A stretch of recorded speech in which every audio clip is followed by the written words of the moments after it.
Nomination নিলেন অপু বিশ্বাস। নিপুণ কাঁদলেন আওয়ামী লীগ নেত্রী। রাজনীতির মাঠে সক্রিয় না থেকেও দ্বাদশ জাতীয় সংসদের সংরক্ষিত নারী আসনে আওয়ামী লীগের মনোনয়ন ফরম সংগ্রহ করেছেন চিত্রনায়িকা অপু বিশ্বাস, সোহানা সাবা ও নিপুণ। মঙ্গলবার সকাল ১:০০টার দিকে রাজধানীর গুলিস্তানের ২-৩ বঙ্গবন্ধু অ্যাভিনিউয়ে অবস্থিত আওয়ামী লীগের কেন্দ্রীয় কার্যালয়ে নায়িকাদের ফরম কেনার হিড়িক দেখে ক্ষোভে ফেটে পড়েন আওয়ামী মহিলা লীগের সক্রিয় নেত্রীরা।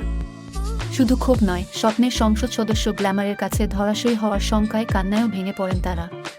কেঁদে কেঁদে গণমাধ্যম কর্মীদের সামনে প্রশ্ন রাখেন অপু বিশ্বাস, নিপুণ, সোহানা সাবারা কই থেকে এলো? দুর্দিনে এদের তো কখনো মাঠে দেখলাম না। এ সময় যুব মহিলা লীগের কেন্দ্রীয় কমিটির সহসভাপতি আসমান আক্তার রুনা বলেন, রাজনীতিতে এসে জীবন যৌবন নষ্ট করছি, জেল খেটেছি, নিজের 5টা বাড়ি বিক্রি করছি, নিজের স্বামীও আমাকে ছেড়ে চলে গেছে। কি লাভ হলো এতসব ত্যাগ করে? এখন যদি এই নায়িকারা এসে মনোনয়ন নিয়ে যায় তাহলে আমাদের মরণ হওয়া উচিত। কথাগুলো বলতে বলতে কান্নায় ভেঙে পড়েন মহিলা লীগের এই নেত্রী। বিলাপ করতে করতে আরও বলেন, দুর্দিনে রাজপথে ছিলাম, সেই অধিকার নিয়ে সংরক্ষিত আসনে মনোনয়ন ফরম কিনতে এসেছি, এসেই হতাশ হইয়া পড়লাম।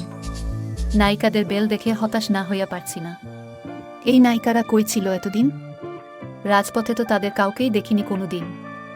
এরা যদি আমাদের মতো কর্মীদের কিসমত মেরে খাইতে আসে তাহলে আমরা কই গিয়ে দাঁড়াব? রাজনীতির মাঠে সক্রিয় না থেকেও সংরক্ষিত আসনে আওয়ামী লীগের মনোনয়ন গ্রহণ করে অভিনেত্রী সুবর্ণা মুস্তাফা ও মমতাজ বেগম এর আগে সংসদস্য হয়েছেন।